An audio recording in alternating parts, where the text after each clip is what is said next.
Oke, Assalamualaikum warahmatullahi wabarakatuh. Kami dari kelompok 3 mata kuliah Telaah Buku Teks Bahasa Indonesia akan mempresentasikan hasil diskusi kelompok kami. Next.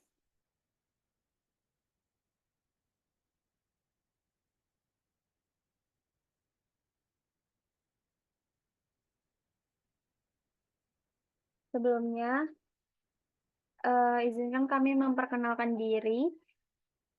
Saya Hilmiaza Fadilah dengan NPM 065 sebagai moderator dan teman-teman saya, yang pertama ada Akilah Khairunisa dengan NPM 1110, ada Tasya Destia Nabila dengan NPM 062, ada Maura Putri Maharani dengan NPM 072, dan ada Putri Rati Septariani dengan NPM 129.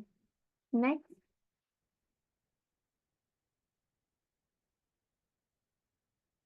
Oke, di sini kami akan mempresentasikan jawaban dari soal-soal yang sudah diberikan oleh dosen pengampu mata kuliah Telaah Buku Teks Bahasa Indonesia.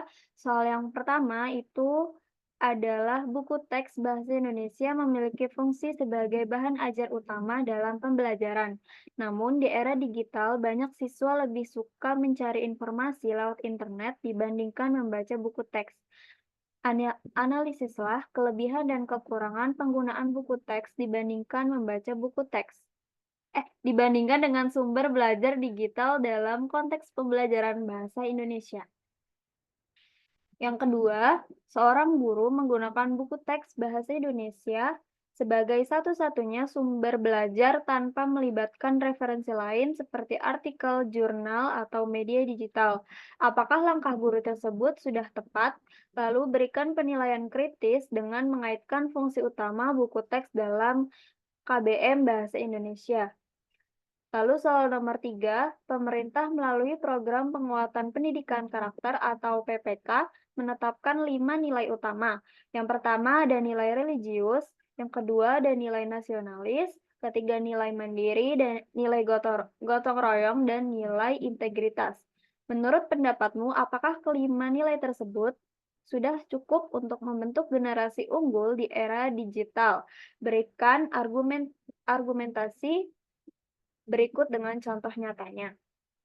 Lalu soal yang terakhir, dalam kegiatan kerja kelompok terdapat anggota yang kurang aktif berkontribusi, sementara anggota lain bekerja keras menyelesaikan tugas. Analisislah nilai-nilai pendidikan karakter apa saja yang muncul dan yang belum tampak dalam situasi tersebut. Jelaskan alasannya. Jawaban yang pertama akan dipaparkan oleh rekan saya, kepadanya disilakan.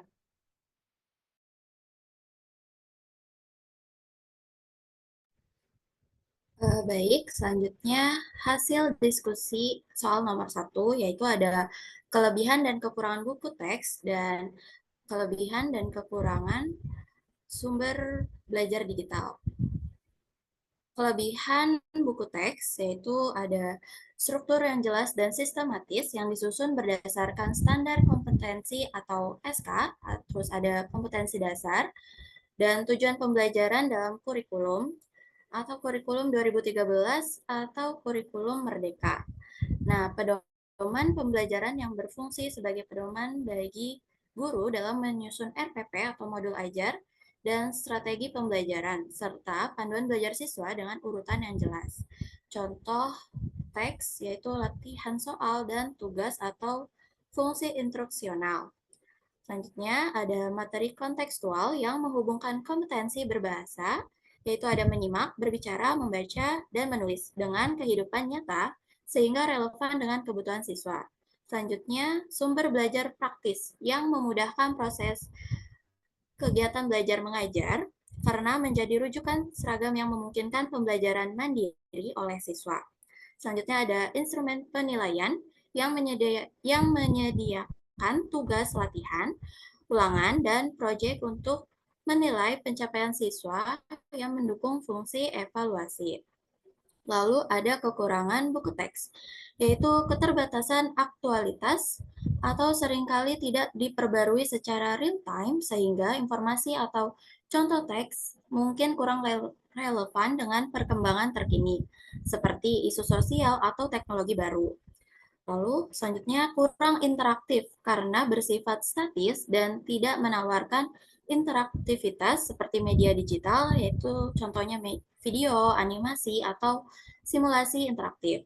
Nah, selanjutnya ada akses terbatas pada variasi sumber yang cenderung memiliki ruang lingkup terbatas dibandingkan internet yang menawarkan beragam perspektif dan sumber.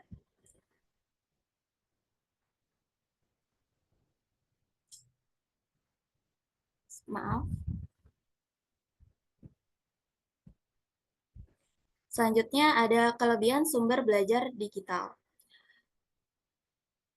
Yang pertama yaitu menyediakan informasi aktual dan terkini seperti artikel, berita, atau video yang relevan dengan perkembangan zaman yang mendukung pembelajaran bahasa Indonesia yang kontekstual. Lalu yang kedua, interaktif dan menarik dengan menawarkan konten multimedia dengan seperti audio, video, kuis interaktif yang dapat meningkatkan motivasi siswa.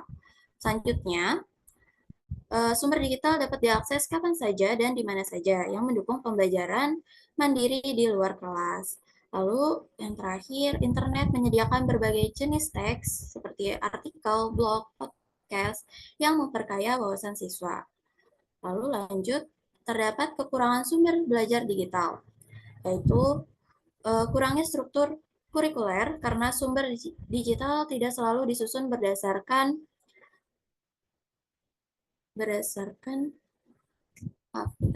standar kompetensi dan juga kompetensi dasar, sehingga mungkin tidak selaras dengan tujuan pembelajaran kurikulum. Lalu, resiko informasi tidak valid karena tidak semua sumber di internet terverifikasi, yang dapat menyesatkan siswa jika tidak dibimbing dengan baik. Lalu, ketergantungan pada teknologi, di mana akses digital membutuhkan perangkat dan koneksi internet yang mungkin tidak merata di kalangan siswa. Dan yang terakhir, kurangnya nilai karakter karena sumber digital seringkali tidak dirancang untuk menanamkan nilai pendidikan karakter seperti buku teks. Selanjutnya akan dibacakan oleh rekan saya.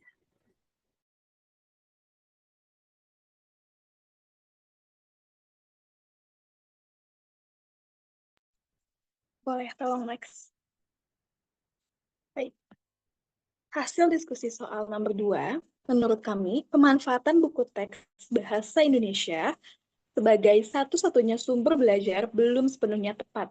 Sebab meskipun memiliki peran penting sebagai acuan utama yang sistematis dan sesuai kurikulum, ketergantungan tunggal pada buku teks berpotensi menimbulkan pembelajaran yang monoton, lalu juga terbatas dan kurang menumbuhkan keterampilan berpikir kritis maupun literasi peserta didik. Tujuan pembelajaran bahasa Indonesia pada hakikatnya adalah mengembangkan kompetensi berbahasa, menyimak, berbicara, membaca, dan juga menulis, serta menumbuhkan sikap apresiatif terhadap bahasa sebagai sarana berpikir dan berkomunikasi.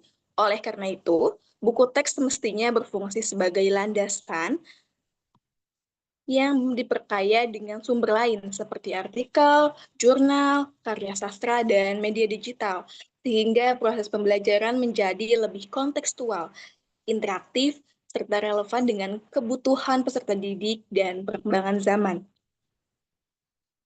Dilanjutkan dengan teman saya.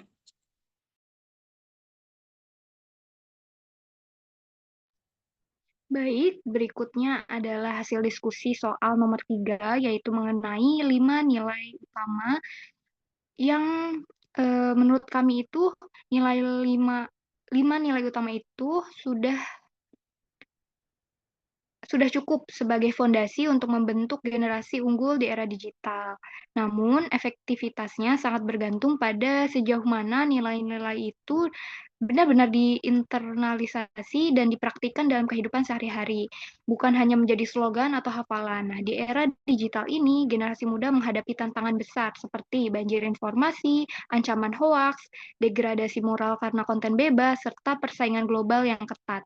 Nah, jika 5 nilai PPK ini benar-benar dipraktikkan, maka hal tersebut akan membantu membentuk pribadi yang seimbang, berakar pada budaya bangsa, sekaligus mampu bersaing di dunia global yang serba digital. Nah, berikut akan dipaparkan lebih lanjut mengenai 5 nilai tersebut. Yang pertama adalah nilai religius, itu bisa menjadi pegangan moral agar anak-anak muda ini tidak mudah terjerumus pada hal-hal negatif di dunia maya. Misalnya nilai-nilai kejujuran, kasih sayang, dan saling menghormati yang terdapat dalam ajaran agama yang dipercaya. Lalu yang kedua ada nilai nasionalis, itu mampu membuat generasi muda tetap mencintai dan menjaga identitas bangsanya, walaupun banyak terpapar budaya asing melalui internet.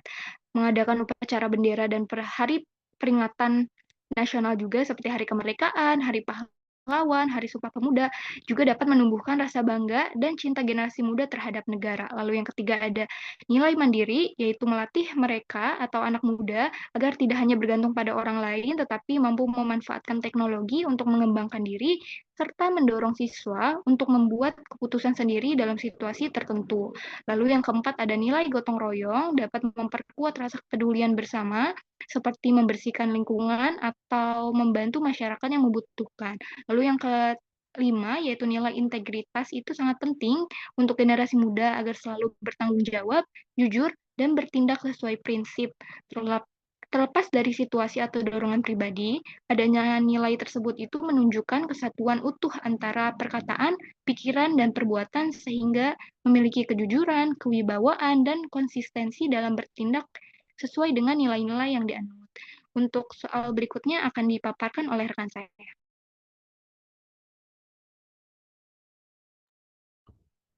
Baik, untuk selanjutnya, untuk poin nomor 4, yaitu dalam situasi kerja kelompok di mana terdapat anggota yang kurang aktif berkontribusi, sementara anggota lain bekerja keras dan menyelesaikan tugas. Kita dapat menganalisis nilai-nilai pendidikan karakter berdasarkan kerangka PPK dan 18 nilai Kemendikbud. Analisis ini membagi menjadi nilai-nilai yang muncul pada anggota aktif dan yang belum tampak, yaitu pada anggota yang pasif dengan alasan berdasarkan dinamika kelompok. Yang pertama yaitu ada nilai kerja keras. Nilai ini muncul pada anggota yang aktif karena mereka berupaya maksimal sendiri untuk menyelesaikan tugas kelompok meskipun harus menanggung beban lebih besar. Poin kedua yaitu tanggung jawab. Terlihat pada anggota yang bekerja keras, di mana mereka mengambil inisiatif untuk mengisi kekurangan kontribusi dari anggota lain agar tugas kelompok berhasil. Untuk poin nomor 3 yaitu mandiri. Nilai ini muncul karena anggota aktif harus mengandalkan kemampuan sendiri untuk menyelesaikan bagian tugas yang seharusnya ditangani oleh orang lain. Dan untuk poin nomor 4 yaitu disiplin. Tampak pada anggota yang bekerja keras karena mereka konsisten dalam menjalankan tugas sesuai jadwal dan standar yang diterapkan. Lalu ada nilai-nilai pendidikan itu termasuk ke dalam nilai-nilai pendidikan karakter yang muncul pada anggota yang aktif dalam kerja kelompok. Anggota aktif menunjukkan beberapa nilai karakter seperti yang tadi saya sebutkan di atas. Untuk nilai-nilai pendidikan karakter yang belum tampak pada anggota pasif, sebaliknya anggota kelompok kurang aktif memperlihatkan ketidakhadiran beberapa nilai pentingnya, yaitu yang pertama ada nilai gotong royong. Nilai ini belum tampak karena tidak ada kerjasama mutual di mana semua anggota saling bahu-membahu secara adil. Untuk poin yang nomor 2 yaitu integritas atau jujur, belum tampak pada anggota yang kurang aktif atau pasif karena mereka mungkin tidak jujur dalam mengakui kurangnya kontribusi atau bahkan mengklaim hasil kerja yang lain. Lalu yang ketiga ada peduli sosial. Nilai ini belum terlihat karena anggota yang kurang aktif tidak menunjukkan empati atau perhatian terhadap beban rekan mereka. Dan yang terakhir ada bersahabat atau komunikatif.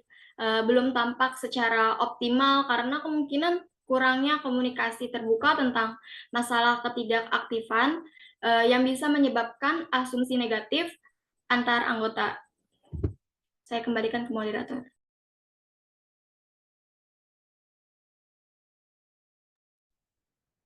Baik, sekian pemaparan jawaban dan diskusi dari kelompok kami. Kurang dan lebihnya mohon maaf. Saya tutup. Wassalamualaikum warahmatullahi wabarakatuh.